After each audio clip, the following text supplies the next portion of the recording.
Dave L. Rogan lived a full life, always filled with adventure. He was born in Middlesboro, Kentucky, October 7, 1914. While attending the University of Kentucky, he was a star runner, winning the 1936 and 1937 Southeastern Conference Championship at both the 880-yard and 1-mile run. His SEC record time in the 1937 mile lasted for 15 years. As a young man, he was an avid hunter and fisherman, and always looking for adventure. He discovered flying and obtained a private pilot's license in the late 1930s. When asked how he got involved in military service, he would respond, "I wanted to fly. I had a mundane job in a mine machine shop." He wanted to do something more. When World War II broke out in Europe, he tried to join the Army Air Corps, but he was underweight for his height. He, however, was able to join the Royal Canadian Air Force and receive training in Brandon, Manitoba. In November 1941, he departed for England and flew for the RAF. One of his missions was the Battle of Dieppe on the coast of France. Flying his Bristol Blenheim bomber, his squadron was assigned the task of laying a smokescreen to help hide the oncoming advance. Despite the effort, the battle to capture and hold a major seaport and destroy coastal defenses was not a success. More than 60% of the 6,000 men who made it ashore were killed or captured.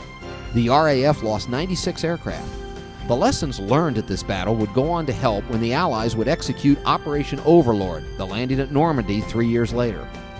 After the United States entered the war, Dave transferred to the U.S. 8th Air Force, flying the B-17 Flying Fortress with missions against Germany. Completing 25 combat missions, he returned to the U.S. in August 1943 for training in the new B-29 Super Fortress. In January 1945, Dave was deployed to Tinian, where he served as squadron commander for the 1st Squadron, 9th Bombardment Group. This deployment made him only one of a handful of pilots to fly in both the European and Pacific theater of operations. Tinian is located about 1,500 miles from Japan. Each round-trip flight could take up to 15 hours over open water. At the halfway point was the island of Iwo Jima. In March of 1945, the 5th Marine Division, after taking heavy casualties, was able to take the island, which was considered critical for the advancement on Japan.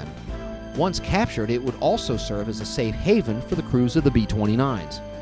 As a token of respect and appreciation of the great contribution made by the Marines, a new B-29 was painted with nose art depicting the division's insignia and flag rising on Mount Suribachi.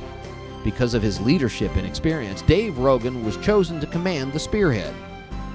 In the 9 months that he served in the Pacific before the war ended, he flew 33 combat missions, 19 of which were in command of the Spearhead.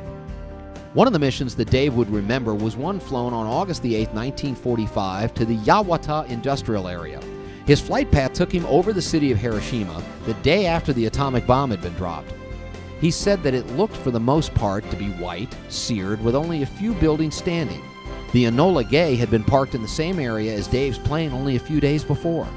Dave and his B-29 crew would be credited for dropping more than 400,000 pounds of bombs, flying 500 combat hours over a distance of 100,000 miles.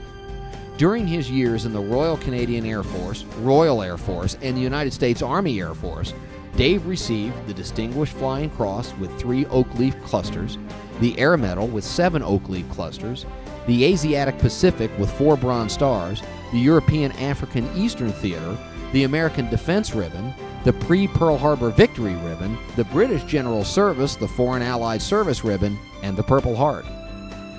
With the war over, Dave was assigned to Flight Test Division at Wright-Patterson Field, Dayton, Ohio, where he served for another year. He was offered a position to train pilots, but his father's illness would bring him back to Kentucky. He was discharged with rank of major in December 1946. He returned to his hometown of Middlesboro and joined the family mining supply business Rogan and Rogan Company. Now married to Elizabeth, who he met at UK in 1941 and married in 1943, and while flying was no longer a part of his life, he never lost his thirst for new challenges. He took up filmmaking and was rewarded by having a documentary he made in eastern Kentucky shown to a national television audience. He built and enjoyed one of the first houseboats on Norris Lake, became an avid scuba diver, traveling all over the world with his wife Betty on diving expeditions. Dave was especially engaging to his daughters and his grandchildren, telling stories, playing jokes, and laughing heartily. He was a true family man. He passed away in March 2011 at the age of 96. He had lived a full life. It is therefore fitting that Dave L. Rogan, a man who throughout life served his nation, family, and community, be enshrined into the official Aviation Hall of Fame of the Commonwealth of Kentucky.